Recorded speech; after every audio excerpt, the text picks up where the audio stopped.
office. Now, one thing they give you is their interior decoration consultant services that will breathe new life into your workspace. So whatever you're about to do, whether your office is your school, in your auditorium, or a church that you want to set up, please talk to Expert Furnish right now. They are the expert when it comes to everything furniture. They do nationwide delivery, so you can enjoy their services wherever you are. Give them a call. They are Atomic Hills Estate Road in Ashoman Estate. Call them on 0244 280 532. That is 0244 280 532. On the internet is expertofficefurnish.com. That is expertofficefurnish.com.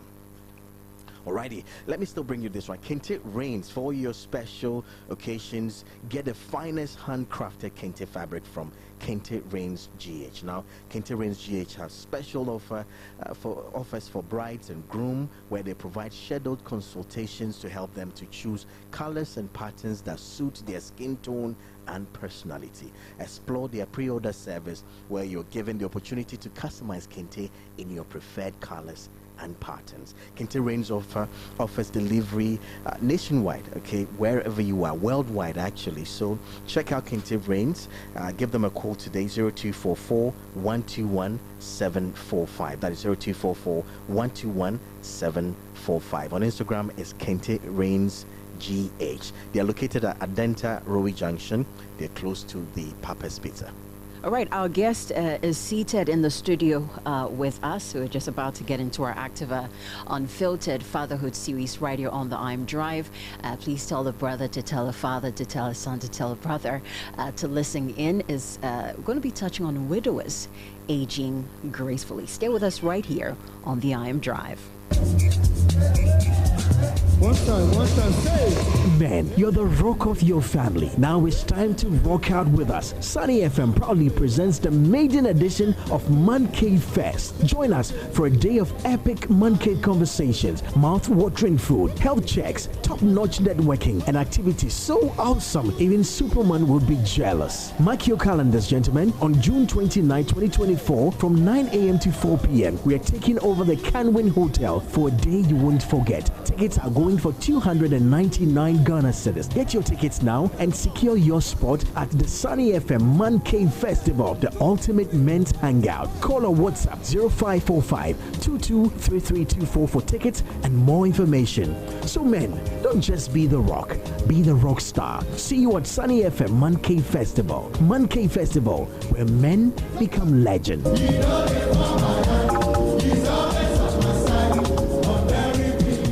All right, your dial is on Sunny 88.7 FM. We're thrilled. We're honored to have Reverend Professor Joseph Osafo with us in the studio. You know, Reverend, when I shared your flyer, a lady called Eunice sent me a message, says, Jennifer, this man is loaded. I said, wow. Elder Amos always recommends loaded people. And I told her, well, this is actually my first time I'll be listening to him. So I'm looking forward to an impactful time from him right here on the iMDrive. Reverend, it's great to have you join us in the studio. Let me just give you a little, something really little about him, really little, about Reverend Professor Joseph Osafo. So he's an ordained minister of the Church of Pentecost, and he is a health psychologist touching on widowers aging gracefully. Reverend, you're welcome to the studio of Sunny 88.7 FM. Thank you. Actually, I'm a clinical health psychologist. Clinical health psychologist, yes. I work extensively too on suicide, and so I'm also called suicidologist. A suicidologist. Exactly. Awesome. And coincidentally, I currently act as a director for Center for Aging Studies. So Center for Aging Studies. Aging Studies. The only center dedicated for the aging population in Ghana. And arguably... Reverend, can you get a little closer to your microphone for me, so okay? And arguably in Africa. Is it okay? Yes, much better. All right. And arguably in Africa. And so this comes to me, it comes to me as an interesting topic. Because I'm dealing with two things. One, I'm dealing with the issue of aging, which sits at where I currently direct activities. And then also, I'm dealing with a particular species of a human being called the mailman.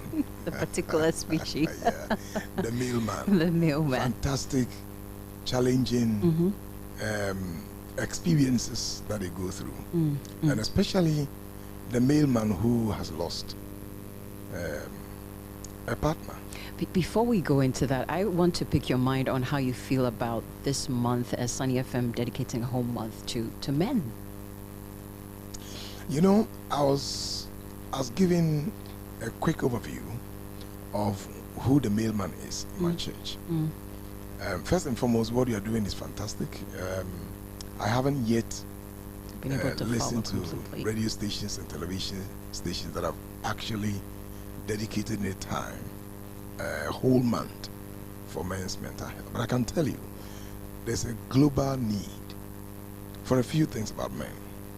Number one, they die faster than women. Number two, they are likely to be diagnosed with antisocial behaviors or personality disorder than women. For example, if you went to church and then you mistakenly left your phone and then you just go back quickly to check, oh, I left my phone. Chances are that somebody are taking is a man. Number three, they are disproportionately represented in prisons. They engage in criminal behaviors. Men are likely to suffer, for example, heart attacks. In fact, current studies indicate that between the age of 15 to about 29, boys are likely to experience depression more than girls. We know that ladies get depressed more than boys, and some of the reasons, accounting for this are because, one, women have a lot of hormones, so sometimes there are actually hormonal imbalances. But so what is happening to our boys? Our boys are getting depressed. Our boys are getting anxious. Let's continue a little bit. Men are likely to use substances and abuse them. In fact, some studies are showing that prior to COVID, men smoked and drank, and they had a lot of problems globally. It's a global phenomenon. And it's because men are likely, number 5 or 6, to externalize their problems. And that is to say that if you went out and came home and had problems, it's likely to vent his spleen on you, the wife, or the children. They are likely to externalize. They don't want to keep the thing. No. They want to just blast and break out, and in the process, they misbehave. Men, again, are likely to be violent. I mean, if you check the data on abuse, partner violence, men are culprits.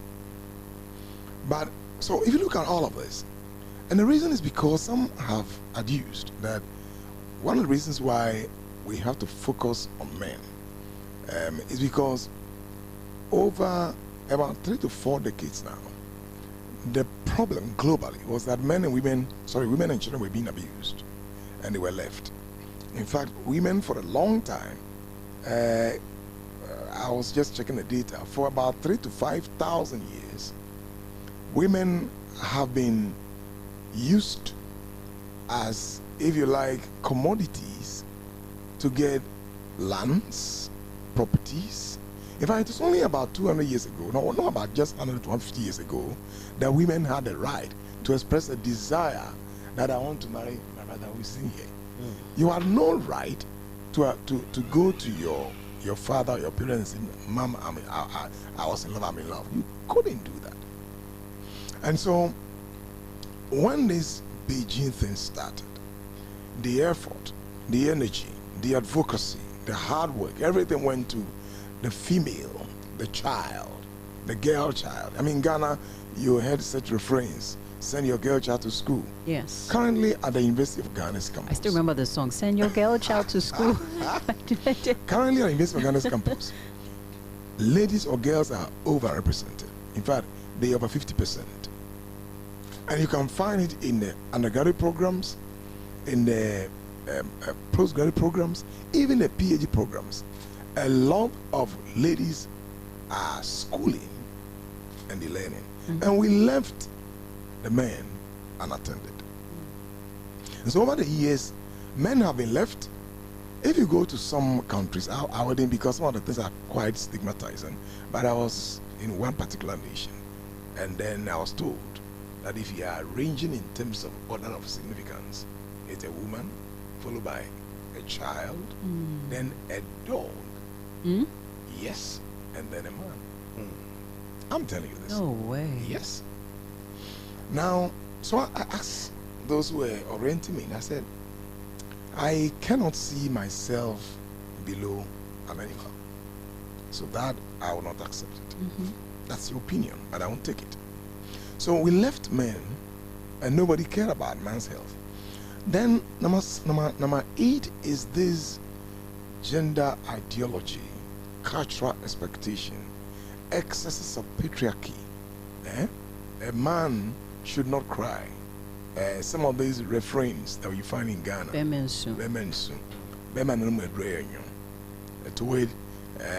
man must embrace bitter experiences. Okay, transliteratedly, we say that it's a man who takes a bitter pill.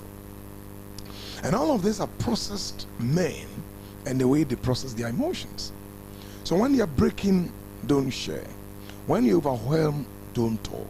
When you are actually worried, don't tell anybody. Manage yourself. And who says that that is what humanity is about? Humanity is a community. Okay? Humanity is a community. No human being can manage without others. And that's why the Bible said that God saw that it was not good for the man to be alone. This is Sunny, 88.7 FM. You're live on the iMDrive. We're on Facebook, okay, so you can join in the conversation. And on YouTube as well. If you have a question, you can send it via WhatsApp, 0540-130684, 0540-130684. We are with Reverend Professor Joseph Osafo, who's a clinical health psychologist and a suicidologist. Did I get that right? You got it right. I'm doing this together with Ajimai. Ajimai, what are you gathering from this so far? I mean, all the statistics. I mean, the dog one before the man one. I'm like, okay, Jenny, that's how do you feel about this?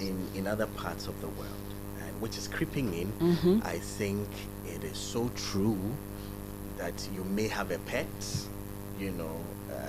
slightly, maybe placed above the man, and it's very unfortunate, but then it's something we need to look, critically at. And for me, it comes at the latter part of most of his submission, where men, especially in our part of the world, we've been wired to essentially be devoid of emotions. Okay, that is it. And so there are a few times I tell my son, and I realize it maybe quite unfortunately, but then it's like men don't do that. Okay, as men, you don't cry. I remember once when he went out to play, right in front of me, I was sitting outside the house and I saw a girl hit him, and he looked at me and he started crying. and I called him, come here. and he came, and I told him, listen, don't let a girl hit you like that. But later on, so I went inside and I thought what I should have spoken about was the incident of somebody hitting somebody, irrespective of who the person is, rather than telling my son that a man should not let a woman hit him like that. Exactly. Reverend, Exactly. we're talking today about widows aging gracefully, and Ajimai early on shared with us about a friend who's just lost his wife recently. What are some of the stages a man goes through emotionally when he loses his wife? She passes on. What's some of the stages they go through? Yeah, and just before I address that, I mean, men are equally twice likely than women to kill themselves. And in Ghana, 3 things will kill a man or will make a man kill himself. What are those things? He's sexually incompetent or incompetence. The burden to take care of a home. I often say that the same man is a breadwinner, and the women are bread eaters. Then the third thing that kills a man is that he's experiencing divorce or anything. So sexual incompetence. He's lost a job. So any loss in a man's life, a job or lost a wife through either divorce or death, sexual incompetence, then the processes. For example, he's lost a job, a loss of anything, will kill a man. And that also includes loss of a job. Then the burden of masculinity, what you are expected, social expectation, these things will kill a man. And so in Ghana and most parts of Africa. So let's now turn to look at, for example, the emotions men go through when they are experiencing or they have lost. So generally, I mean, it's that sense of shock for a man. When a woman leaves a man's life, it's a challenge. Most men, for example, have been processed to be recipient of nurturance. So, for example, they won't learn to cook. They may not learn to group themselves. When they come from work, they throw their socks left and right, their shoes left and right. Even laying their beds. So you can imagine suddenly when a woman leaves his life, it's like the world is turned upside down. He's completely disorganized. In fact, nothing disorganizes a man than when a wife dies. It's so serious. And so that's the first thing. It disorganizes you. You're thrown out completely because you have been processed and socially engineered to be a recipient of nurturance. It's the woman who nurtures you, who feeds you. There are some men who feel very lazy in getting to the kitchen to fix something for themselves, even heating the food for himself. Where's my wife? Hey, mommy, honey, can you get my food for me? They won't do that. And over a period, that overdependence, on the woman, something happens, and you have to just reorganize yourself. So that's the first thing. That's shock. And then again, you go through this grief of a loss. Usually we'll expect that if you have gone through for 2 weeks, 3 weeks, and you've gotten some help, you should be fine. But it may go beyond that, depending on the resources available to the man. So some will go through what we call complicated grief. They still are refusing to be, managed. And the danger for us in our context is that we may assume that because the man is in process culturally to suppress his emotions, after 2-3 days, he's fine. Daddy didn't want them to wait. He's very strong. He's okay. Daddy can manage it. But that's not true. Most men suffer silently because they are simply obeying the rules of patriarchy, the norms of patriarchy, and so they are quiet. And then they will tell you, don't cry. I attended a funeral not too long ago, and then the man collapsed when the funeral was ongoing. And I was telling the family, be careful about this. Don't think that the man is okay. He's not. Get closer and stop this whole thing. He's managing himself. It's not true. See, women are more relational. Psychologically, women are relational. The world is connected for a woman, but not so for a man. For a man, the world must be managed. The man must control. We call it a sense of agency. The man must have that agentic prowess to manage the world, including the woman. And so even if the woman is breaking, a man is expected to, go and express empathy and comfort and whatnot. But when the man is breaking, somebody will just come and tap him. It's okay. It's okay. You're the man. I think you've listened to the story of Reverend East Donaba, and he's very straightforward on this.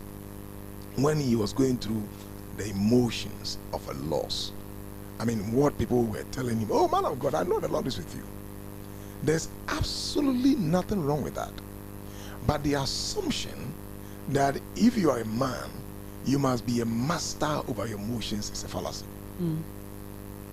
It's not true.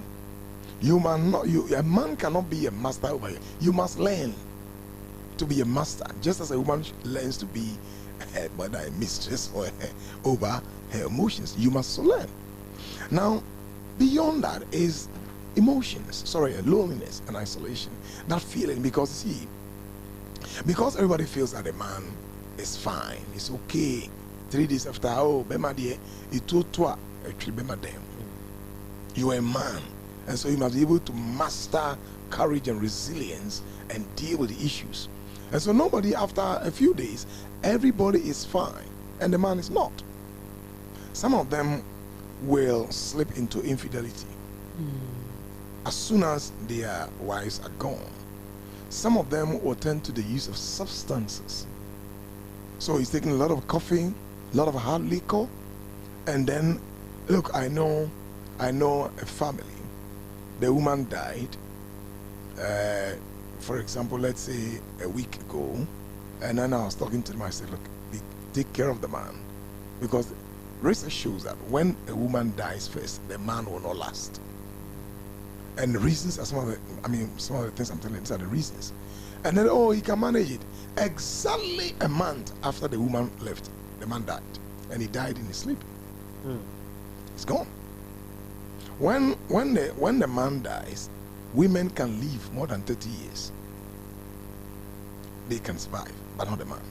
So they get lonely, they get isolated, they get depressed, and make no mistake, men equally get depression. They experience it. They get this fear of the future, the identity. Who am I? Well, and for some men, they feel, when am I going to be able to, woo another woman, start a life again? If they are church leaders, you can imagine what is happening to them in the church. This is a religiously imbued environment in the church. People are looking around. In fact, some women may even be competing to catch already. Already to cut the man's attention. He may make a mistake in the process, and then now you are getting closer to this lady. We don't like it. We put all these pressures on the man, but we have no idea that he is even managing himself because of the loss. A lot of women will want to have a middle-aged man who has lost their wife. They want to get into his life. They don't allow the man to process the emotions, but they want to get there. How can a man start processing these emotions the right way? So the first thing for a man, when you lose a partner, is to first become aware. Call it self-awareness. Now, self-awareness is that internal reality of accepting that I lost something. I'm not the only person to have lost someone. It happens. It is an existential reality that one day my partner will go. It could be me, it could be my partner, it could be my children. That existential reality should be with all of us. Whether you're a woman, whether you're a man, a boy, anybody who is of age, you can process issues. Understand that existential reality in life. That one day you will lose something. Either you lose a loved one, you lose a house, you lose money, you lose employment, you lose your health. That is there. So first is you must accept it, that this has happened. Sometimes the denial, no, it's not true. No, it's a dream. Of course, we go through that. Those phases of, denying, bargaining, all of this. So some of them feel like, no, I don't want to believe it. This is not true, but it's true. Please come to the reality and the realization that you've lost a partner. And when you were marrying, you were, exchanging vows, and you said, until death do us part. And so it has happened. Accept that. The second thing is that begin to organize what happened. You see, I keep telling people that the challenge for most people is to all the time cast challenges in negative modes instead of sometimes looking at them in redemptive modes. In other words, some experiences in life will carry redemptive agenda.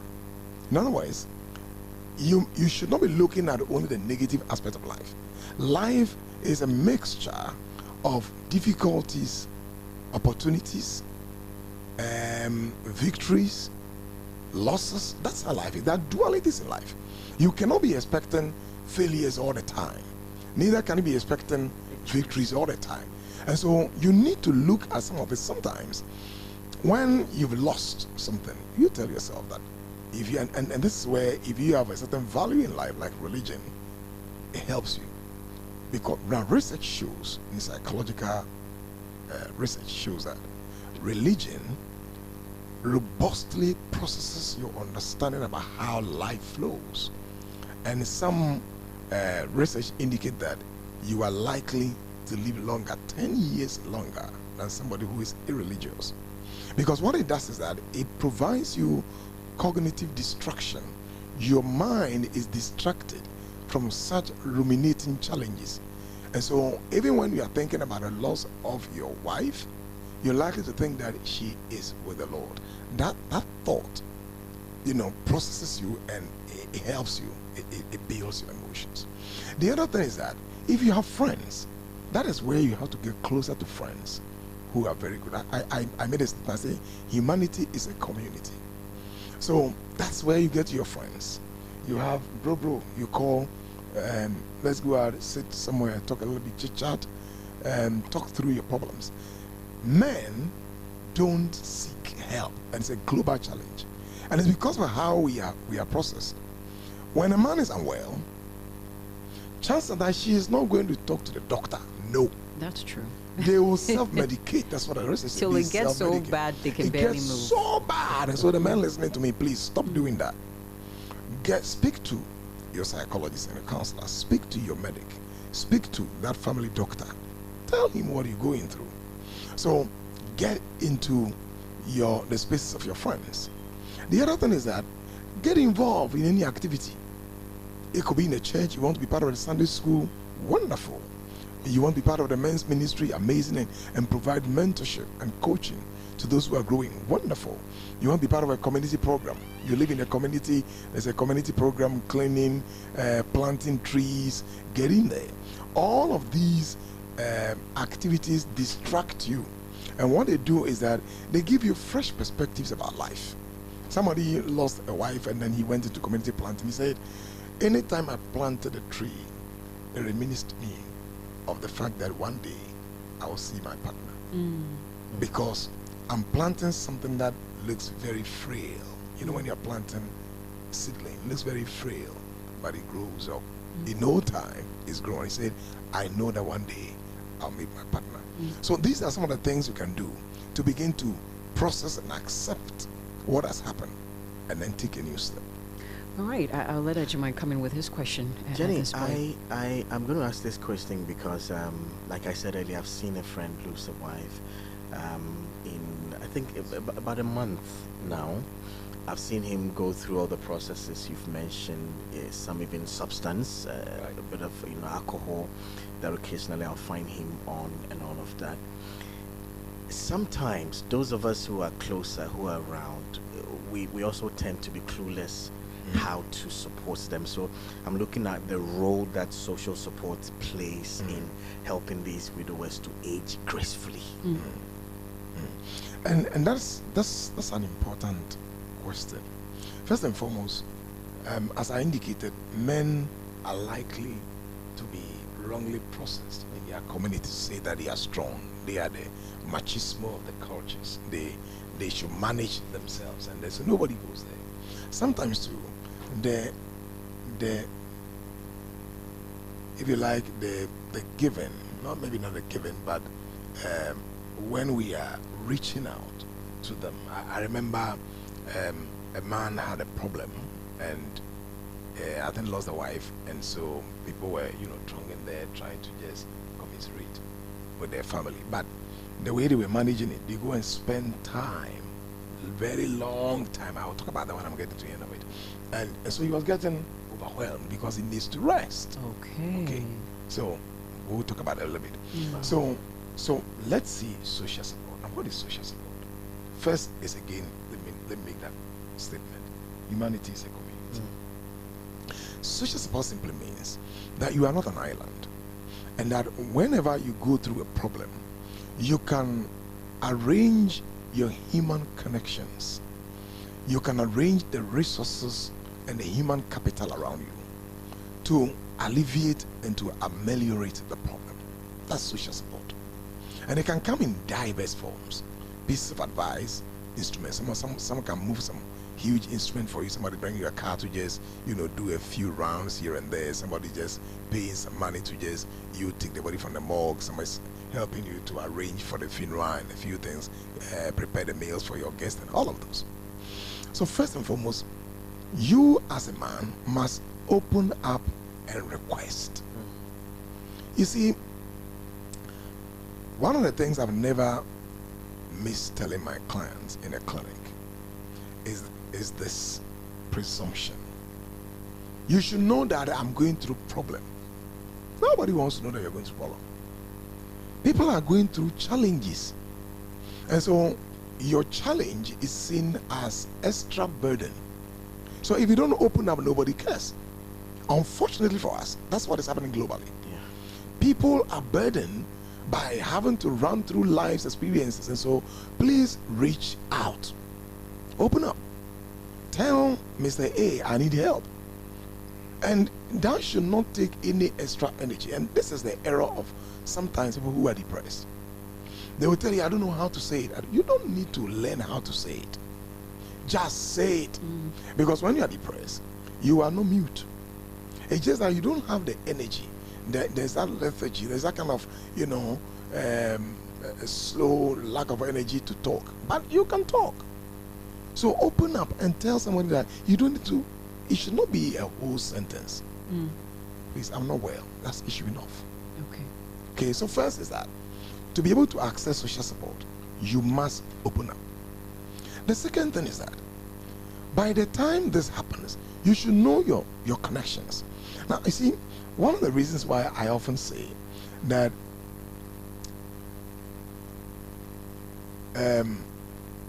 ability to build connections is a capital. You are married, and it's you, your wife, and your children. Wrong. Error. It's an F score. It's a D. Me, my wife, my children. No. Humanity is a community. Build beyond your family and get others involved. So leverage on your connections. Who do you know? Who do you talk to? Who was involved when your wife was unwell? Who did you inform? Please get those persons. What social support does to you is that it takes the burden off your head. Somebody comes over and tells you that I will help you manage preparing the food and chairs. And so at least that burden of having to do this is gone. Yeah. Okay? The other thing you have to pay attention to is that sometimes as soon as the problem starts, or maybe when it started, don't keep quiet. You see, this is a culture that is so stigmatizing. And so your wife or your partner is going through a problem and nobody knows. Sometimes when we get to know what is happening to you, people start arranging subconsciously what is likely to happen. And I know colleagues who have told me that, look, our friend's wife may not make it. Let's begin to think about something.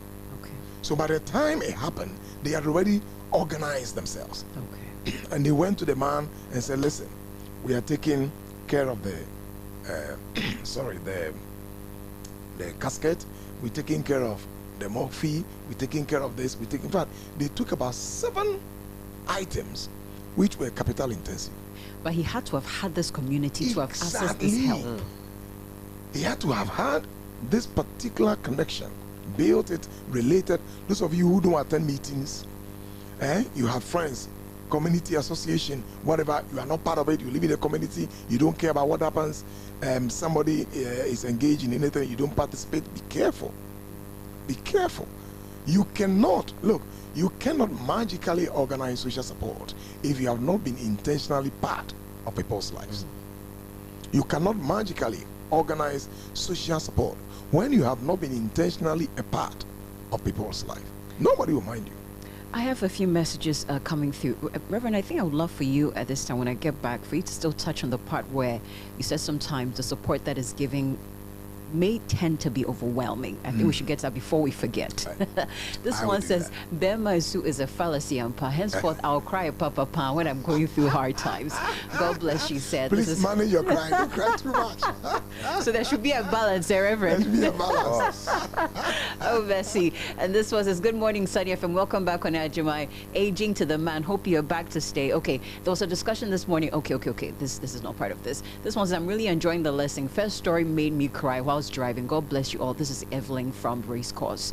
And this one says, this month is amazing. The make of man, as we are used to, is being rebuilt. I have another voice coming through. I'll listen to that in a bit. Reverend, can you touch on the part where sometimes the support one is receiving may tend to be overwhelming? How can we, those also offering the support, know when to manage things? You ever heard a statement that you cry more than they grieve? Yeah. Somebody goes to commiserate, and if you are going to commiserate, if you look at the signs of grieving, you will have to balance whatever you do. So it's a science of creating homeostasis, a balance and moderation. So you visit the person, which is very important. Don't overstay. And that is to say that whatever you go there to tell the person, you allow the person a little bit to process it. Okay. Don't, number two, insist that the person should get better. It's okay. You know, you're the man. It's okay. Come and get up. Not even as a joke. Yes. And some people do that. And they are hitting your back and say, look, come. Look at me, smile. You don't do that. You don't do that. None of those things will work. Take your time. Allow people to grieve. There's nothing wrong in grieving. Grieving is part of the human experience. Please allow people to grieve. Grieving gives them a sense of meaning in life. Grieving gives them a reflexive, a thought. So they reflect on their own lives and see where they have made mistakes and correct themselves. It's part of it. Grieving will make the person understand what it means to be a human being. There are people who can sometimes be very, very, inhumane and unsympathetic or unempathic. Yeah. It's only when they grieve that they can really appreciate what it means to be human. So don't be too quick to get over. No, don't get over. Take your time. Relax and grieve. Accept the challenge. The other thing you do is that when you go there, for example, I've seen people who get to the place and then, if you are Christians, then they just flip to the Bible. Then they read. And they read. What they are doing is that sometimes you guilt trip the griever. Don't guilt trip the person. I know that my Redeemer liveth, and in the end he will stand upon the earth. But currently I'm in pain. Okay, I know. You see, when Jesus was in the Garden of Gethsemane, he went, first he left there, I think the 8 of them took 3. Then he left the 3 and he went forward and he was alone. He came back checking up on them. What do you think he was trying to do? Jesus needed people around him. So he kept checking on them and said, you couldn't even tarry with me. Yeah. Then he went back and told them 3 times, repeated, if it's your will, let this cup pass over me. What was he trying to do? The weight of human sin was about to fall on him. And he felt it. He cried on the cross, Eli, Eli, lama sabachthani, because he felt abandoned by God. So don't make that mistake of trying to just, oh, it's okay, let it go. You want to process the thing quickly to just... For the person. No, don't do that. And don't tell the person that, this is nothing, you don't have to grieve. You get tripped the person. He feels, I'm not doing well. I'm a believer. I shouldn't have cried. I shouldn't have wailed. Please, wail, cry. Crying sometimes is prayer. But don't overdo it. See, if you overdo it, you want to use your crying to manipulate God. Don't overdo it. In other words, feel the pain. And I remember a friend talking to me, and this was somebody who was very intuitive and very gifted. But he didn't know what to do. So he said, what do I do? I said, when you go, don't do anything. Just sit by him and place your hand at the back of his palm. So he said, like my friend, I said, yeah. Then he kept tapping him. He never said a word for 2 hours. Wow. Then the one grieving came and said, this is the best thing I have ever experienced. he felt. Not the Bible scriptures. Yeah, no. He said, I felt that he is equally overwhelmed. That's right. As I am. And he was trying to process what was going through him. And at a point, I could feel his heart. Not that, you are a pastor, you are a man of God, and you have to be strong. So these are some of the things we have to know when we go to commiserate with people.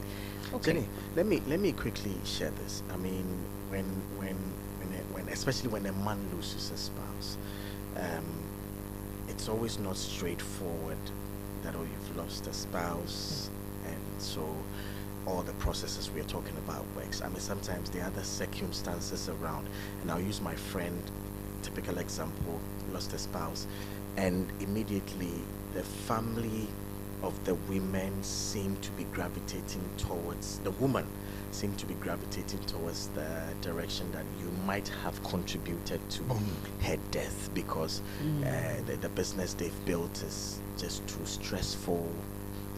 I mean, they're in it together, and so it's not like you've done anything, but you've stressed our daughter to death. And so I can see his mental state from a bit of guilt that he's carrying from what these people continuously are telling him.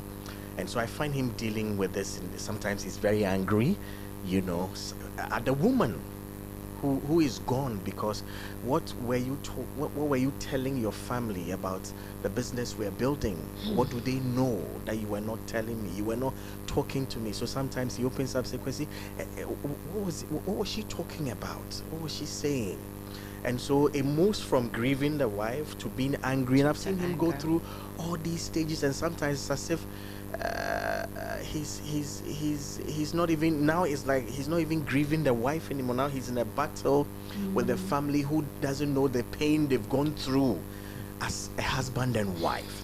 And so I'm looking at how these men can prioritize their mental health, maybe the steps, the strategies they can put in place, because I know, and my friend is listening now, and so how can these men prioritize their mental health and move forward? What are some of the steps they can take, tangible steps they can, maybe one or two they can write down and say, well, I want to do this, be intentional about this now? I think to place that in a balanced context, and sorry for your friend, but some families can really do this, and they feel like you stress our daughter. In other experiences, I've seen some men to stress their wives. Yeah. And so those men who dare to should avoid that. But families should learn that when we are in marriage and something happens to the other person, you don't go blaming the other partner. They are building lives together, and anything at all can happen. They made vows to themselves that I'll protect you, I'll do this, and then something happened. So we need to be very balanced on that. People should not be doing that. It's not good. In fact, and that's what he mentioned: the guilt, the anger, the taking of substances, because you're dealing with two things. You're grieving, and at the same time you're angry at the way you're being treated. A few things you can do to help yourself. First is that you have to take your physical health seriously. So stay active, your exercise, you go to the gym, please do that. But at this stage, you may want to find out from your doctor if you could go, because sometimes you are overwhelmed and your cardiac health may not be too good. So speak to your medical doctor for a thorough physical assessment. So you can't just get up on Monday to join your neighbor who jogs. No, not at all. When your emotions are really bad, clinically bad, don't just jump into physical activities. Okay. Let your doctor do an assessment and thorough, and then because by that time you would have started some very poor health habits. You are taking some, you are eating late, and so your vitals may not be good. So seek clearance. The other important thing that you should do is please allow yourself to grieve. Don't suppress it. For example, a friend who said, I'll cry, please cry. Frank, our boat driver. Allow yourself to grieve. Don't be hitting yourself. Oh, a man doesn't grieve. No, I will not. Please allow yourself. Really, you can be in a room, go under the shower, and as you turn the shower on, grieve, cry, weep.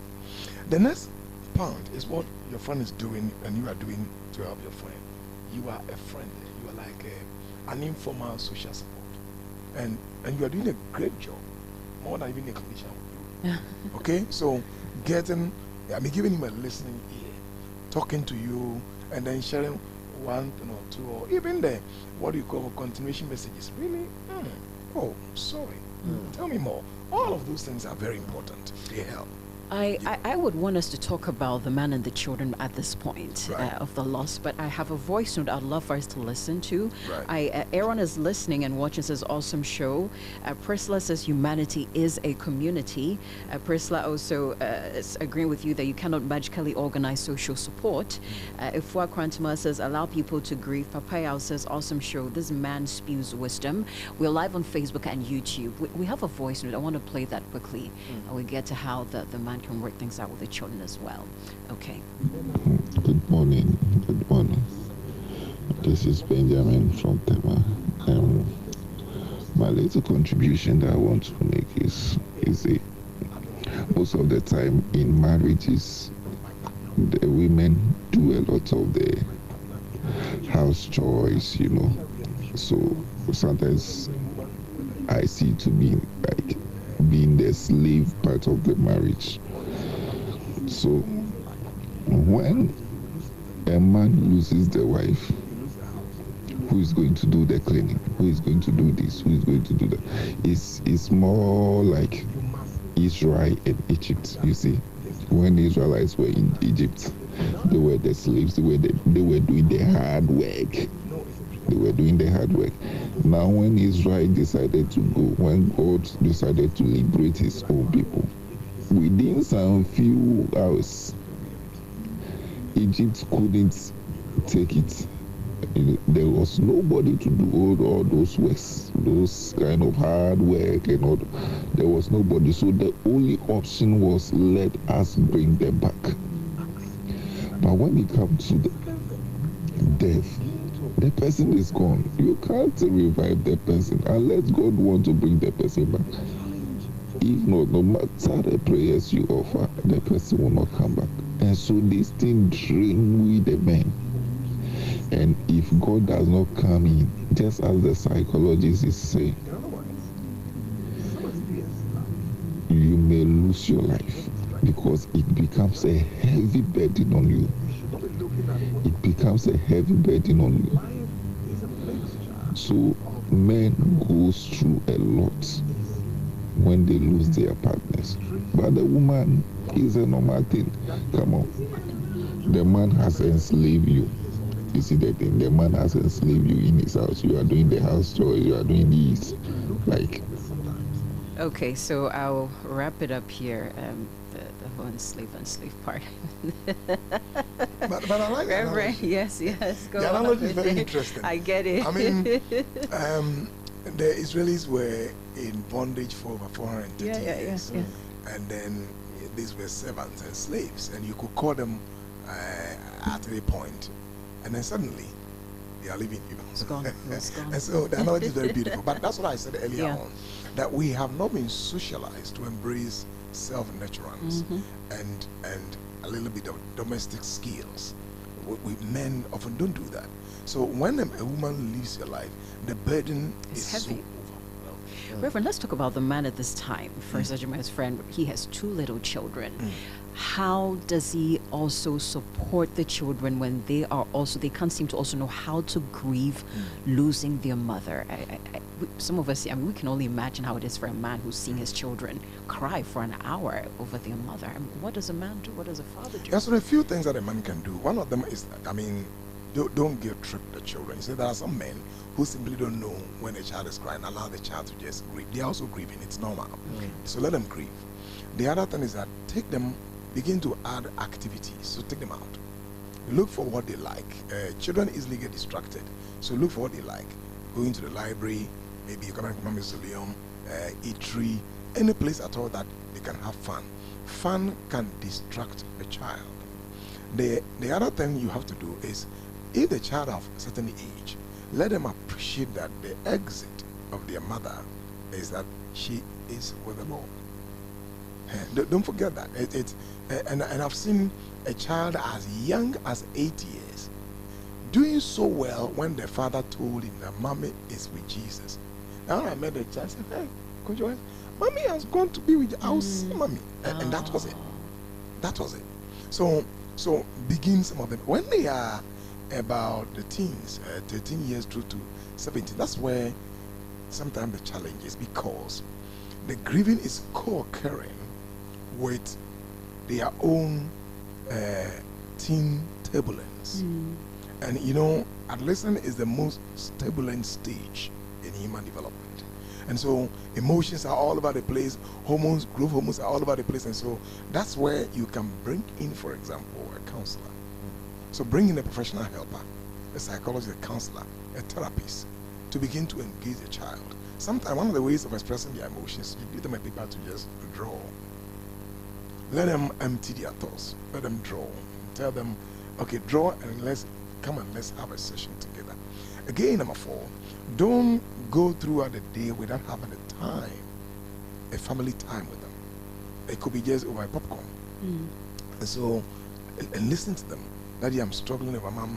I don't know why God did that to me. Some of the children, every child in the way they will deal with emotions. Some of them are very emotional.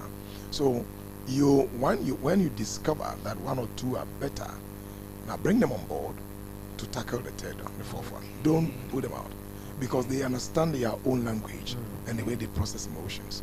So don't carry that burden alone and say, Ajua, Kwesi, I think you are doing well. Can we help John? So they come around John, and every evening you have a session like that. I have seen that in Christian homes.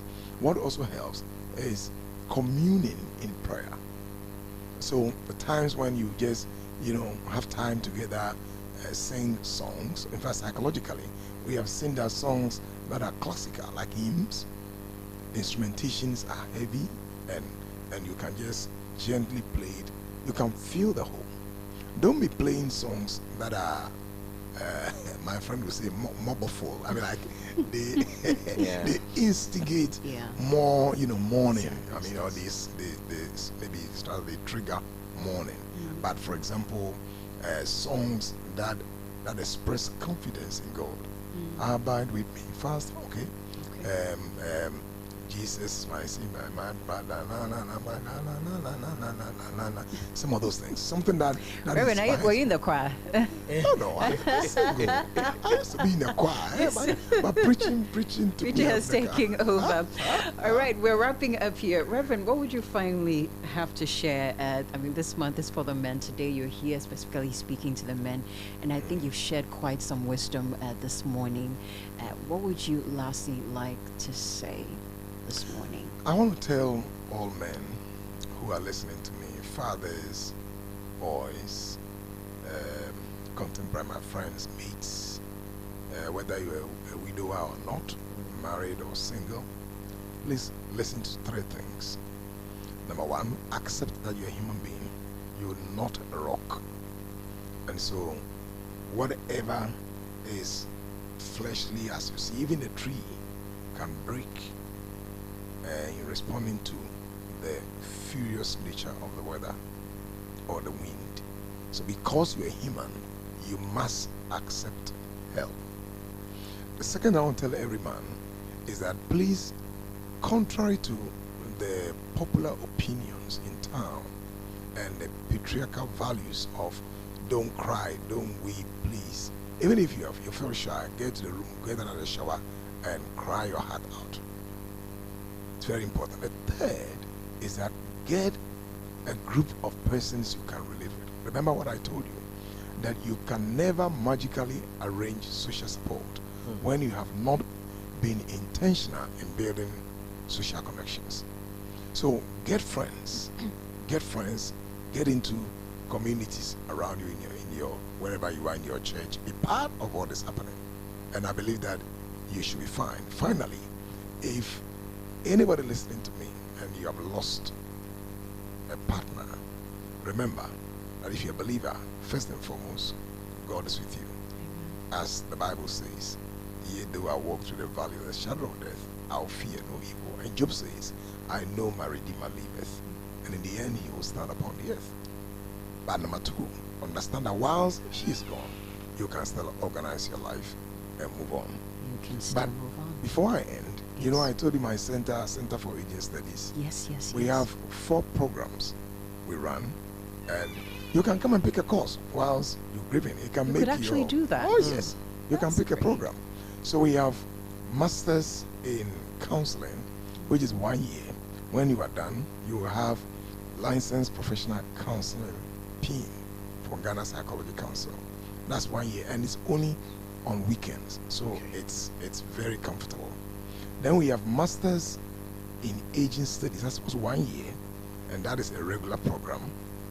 We have MPhil, that is research based, and that is also 2 years, and that is a regular program. Then we have PhD in aging studies, and that is also a regular program. That's 4 years. Okay. So just go to our website, check on Aging Studies, Center for Aging Studies, and get your forms and apply. Finally, on the 4th of July, 9 a.m. at the Great Hall, University of Ghana, the Vice President, Alhaji Dr. Mahmoud Baumia, is gracing the occasion of we raising funds to build an ultra-modern, structure where we can have geriatric clinic that the elderly can come there for relatively cheaper geriatric services.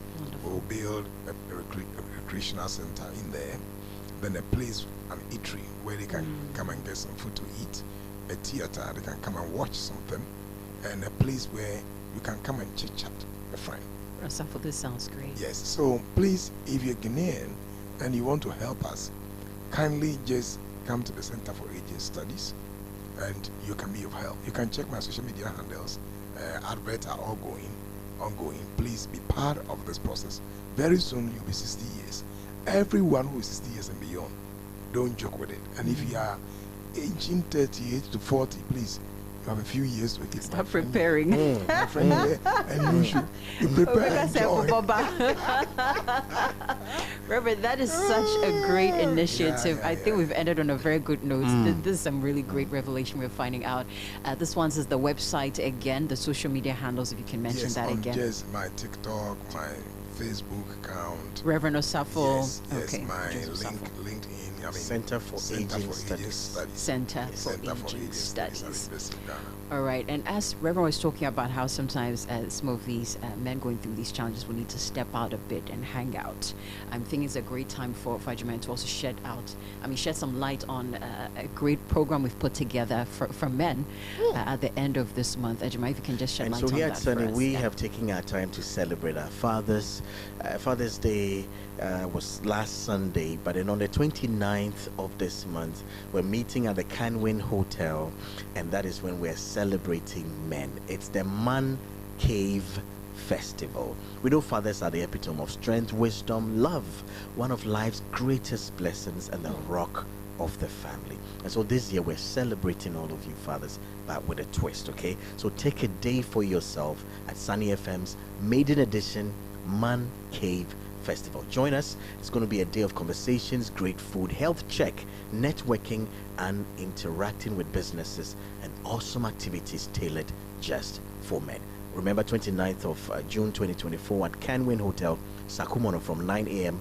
to 4 p.m. Please, it's going to cost you 299 Ghana cedis. So I'm expecting a lot of our mothers and sisters to register for your men, and tag along as well. Bring the young men who are growing up as well. There are going to be breakout sessions for the men to talk, okay, bond and talk as well. It might be an opportunity for you to also get a much needed network in your business or something. So give us a call, 0545 223324. That is 0545 223324. Okay, I read my last message. You put a smile on my face. This one says, on a light note, tell Prof. Osafo I listened to him on another station. This is the first time I'm hearing him speak so much brofo. So when you saw to brofo, you saw to become brofo, sir. I go to Peace FM on Yes, Monday, yes. you know, So and you saw speak. brofo, sir. So far brofo ne. Maxwell, how are you? Keep it down and sunny. Keep it down and sunny, 88.7 FM. Here's the living years.